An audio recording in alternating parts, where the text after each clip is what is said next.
Welcome to a short little bonus episode of Outside of the Box in preparation for the Battlebots champion Sin City Slugfest. I know we've already kind of talked about a preview. However, now that the actual bracket is released to the public and we can see these fights, I can kind of all break down my prediction of what I think is going to happen. So looking at the bracket, the first matchup would be Madcater versus Triple Crown. Um, Nothing against Triple Crown. It's a really cool looking robot.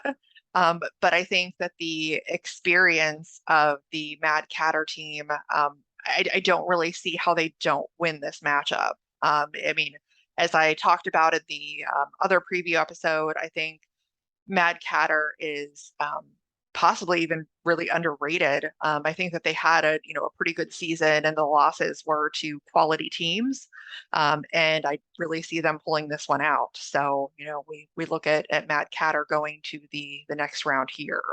Um, the matchup that would be against them, would be the winner of Claw Viper versus Defender.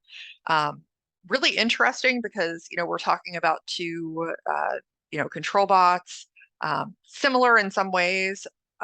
For me, when I'm looking at this match, they're both good and they have positives and negatives. Ultimately, for this matchup, for me, um, Defender, Team Vasquez. Again, it's a new robot, um, but that family knows how to build a robot and how to drive a robot. And I have every confidence, that they will be able to pull that one out, especially based on what they were able to do during the regular season and all of that. So my vote is going to go to Defender in that matchup. Um, then a really interesting one for me is going to be Duck versus Hypershock.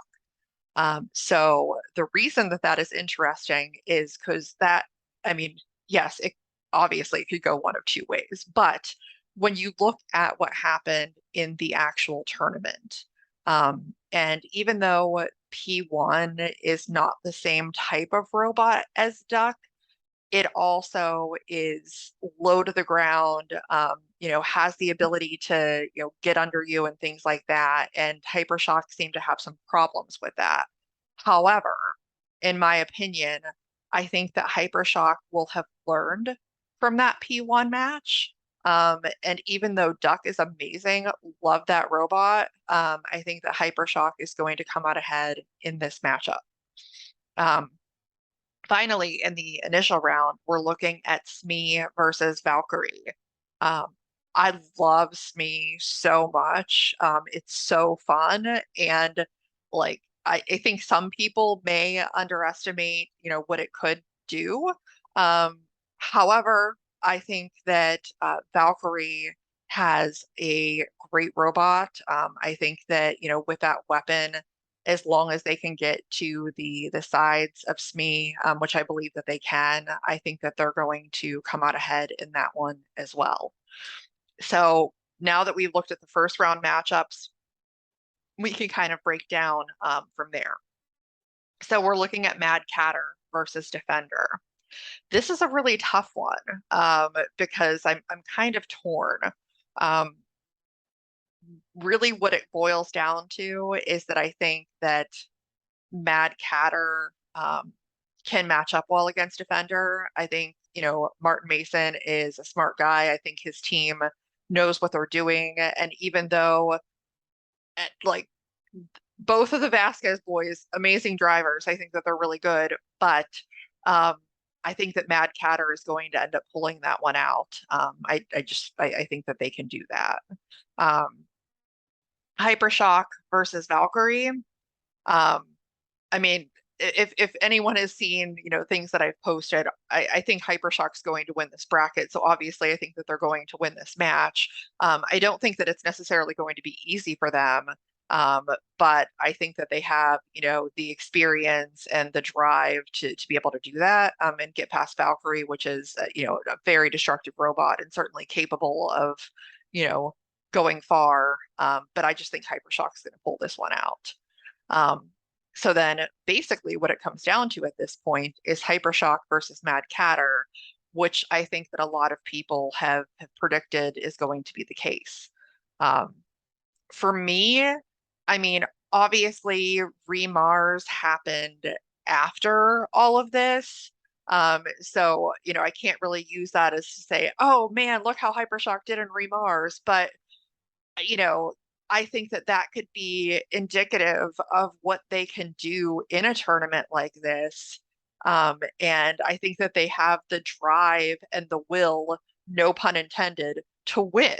Um, I mean, they've been, working at it for so long. I just think that it's going to happen. And I see them pulling that out and winning this bracket. Now, Hypershock versus Gigabyte could be really interesting. I mean, I think that Gigabyte in particular had a really fantastic regular season, and they they very nearly beat Tantrum in the tournament. I mean, that was a very close match. So, I wouldn't say that they are to be overlooked in any way. Um, I think that it's going to be really tough. I think that as long as Hypershock can hold up to the impacts of going into Gigabyte, I think that Hypershock is going to win that.